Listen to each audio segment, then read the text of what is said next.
পরে দিয়ে দিব কুসুম গরম পানি। কুসুম গরম পানি দিয়ে ভালো করে মথে নিব।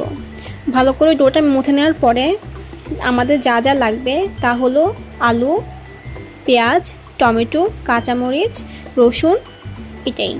ধনিয়া পাতা দিলে টেস্টটা আরও ভালো আসবে। এরপর একটি ফ্রাই প্যানে হালকা একটু তেল দিয়ে দিব পেঁয়াজ, কাঁচামরিচ, টমেটো, রসুন। এগুলোকে ভালো করে নেড়ে চেড়ে চুলার হিট মিডিয়াম আঁচে রেখে সফট হওয়া পর্যন্ত অপেক্ষা করব। সফট হয়ে আসলে আমরা অ্যাড করব লবণ। লবণ অ্যাড করার পরে আবার একটু মিক্স করে নিব। আর কিছুই দেওয়া লাগবে না, আমাদের আলুর সাথে মিক্স করার জন্য পুরটা রেডি হয়ে গেল। তারপর এটাকে আলুর সাথে মিক্স করে পরিমাণ মতো লবণ লাগলে তা দিয়ে একসাথে ভালো করে মথে নিব।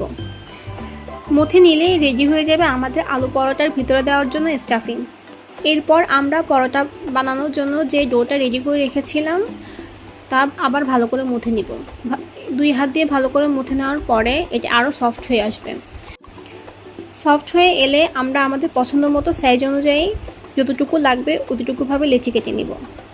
পছন্দ মতো লেচি কাটা হয়ে গেলে অন্যগুলোকে সাইডে রেখে এবার কিভাবে পুরটা ভিতরে ঢুকাতে হয় তা তোমরা ভালো করে দেখে নাও। খুবই সোজা। ময়দার ডোটাকে ভালো করে ছড়িয়ে নিয়ে মাঝ বরাবর আলুর পুরটা দিয়ে দিব।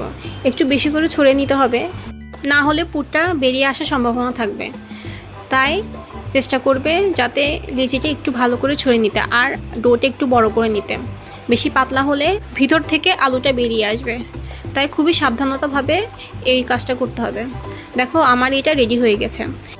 একই পদ্ধতিতে আমি সবগুলো ডোয়ের মাঝখানে আলুর পুরটা ঢুকিয়ে নিব। এইবার পরোটা বানানোর পালা।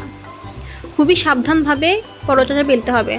দেখো আমি এত সাবধানতার মাঝেও আমার আলুর পুরটা হালকা হালকা বেরিয়ে যাবে। কিছুই করার নেই, কারণ এটা খুবই সফট, আটাও সফট, আলুও সফট, হালকা হালকা একটু বেরিয়ে যাবে। তবুও চেষ্টা করবে যাতে বাইরে থেকে না বেরিয়ে যায়। এরপরে আমরা চুলাতে তাও একটু গরম করে 2 পাশ হালকা একটু ছেঁকে নিয়ে তারপরে এটার সাথে ঘি দিয়ে দিব। তেলের চাইতেও ঘি দিয়ে পরোটা ভাজলে বেশি মজা লাগে, তাই আমি চেষ্টা করি পরোটার ভিতরে একটু ঘি দিয়ে ভাজতে, যাতে ফ্লেভারটা আরও বেশি ভালো আসে।